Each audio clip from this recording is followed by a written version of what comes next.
Hi, my name is Eric Bregman. I am a senior project manager and geostructural engineer at GZA Geoenvironmental. I've been with the company for over 13 years now and had some prior experience as a structural engineer and in construction management.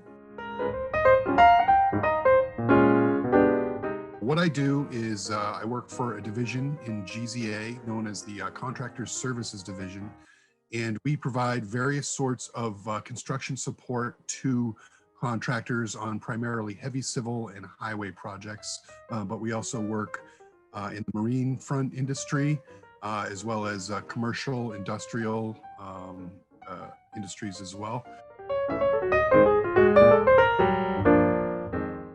We do foundation design, we do temporary earth support design, we do dewatering design, we do various sorts of geotechnical and structural design and consulting within sort of the civil engineering industry.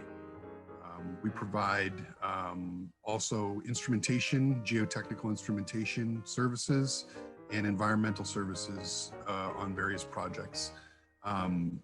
That's just the division that I work for. GZA has a very diverse work culture. People from all sorts of backgrounds and facets of life. We pride ourselves on trying to be a diverse and inclusive company, and I know that's sort of a tagline or catchphrase these days. But just today we had a big seminar for diversity, equity, and inclusion. If you're going to have a successful company, you're going to want to draw resources from as diverse a pool of candidates as possible, and so that you don't want to just limit yourself to looking at one set of colleges because they're the best engineering schools and not look at other schools, and you don't want to limit yourself to looking at one type of candidate. Because truthfully, diversity is the sort of spice of life, and we pride ourselves on that. And that's how we're, one of the many ways we're a very successful company.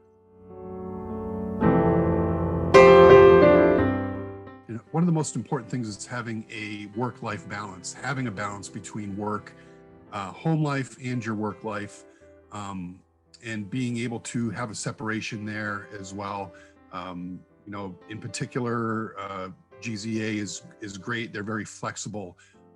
If you have any sort of issues, they're certainly very understanding. If you have to bring your kids somewhere, or if you have a doctor's appointment, or if you're sick, or if you need to go visit a relative, or you need to leave early someday, they're very understanding of that, and know that people have personal lives, and it's important to allow people to have those lives so that they can contribute more to the professional life as well. And it's important to have that sort of balance. So it's a very open and flexible work culture.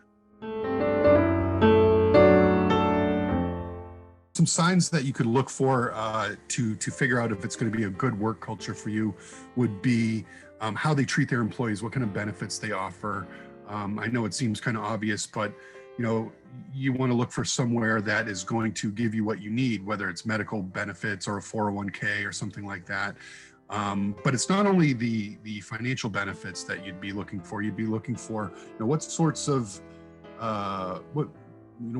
things do people within the company do? Do they interact with each other on a personal basis? Do they play softball together? Do they do any sort of other activities? What sorts of groups are there within the company, if they exist, that you can be a part of? And I guess, that's sort of one aspect of it. And I guess what you would also want to look for, is it something you really want to do? You need to figure out what you want to do first. And that's the hardest thing coming out of schools, because nobody really knows, or not many people really know what they want to do coming out of school.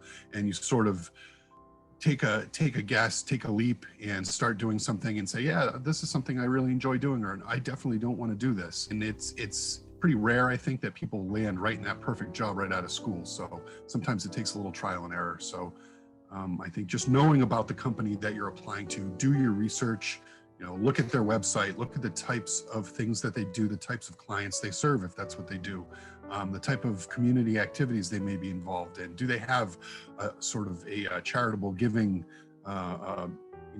group, or what kind of things do they do besides their actual role as a company that would keep you interested? Do they have community service? Do they participate in STEM events to help just bring people into the industry in general from a young age? So that's something that's pretty important to look for. Anytime someone's not willing to give you a straight answer on something, so it's really important to do your homework and know what your red flags are, because those can vary by person and by your personality and what you're looking for or interested in. So you want to look for that flexibility, that work-life balance, try and get a sense of is this company going to meet your expectations? And that's sort of, you need to figure out what your own, what that line is and what your red flags are. So it could be different for anybody. Is there going to be travel, that sort of stuff? Are they going to ask you to do anything that could compromise your ethics? You may not be able to get that answer out of an interview, but you can certainly get a sense of that by asking, pointed questions or intelligent questions. So do your research, I would say. Advice, I would say a lot of employers these days are looking for, quote unquote, what you want to call grit. Someone who is willing to put in the work and work hard to get the job done. But it also varies depending on what field you're going into. So again, going back to what I was saying before, was just make sure you do your research, and it's up to you to figure out where you're going to fit in, what kind of environment you're going to fit in, what you want to do. So make sure you do that research ahead of time, because you don't want to make any uninformed decisions. Well, it was nice talking to everyone, and I wish you the best of luck in the future.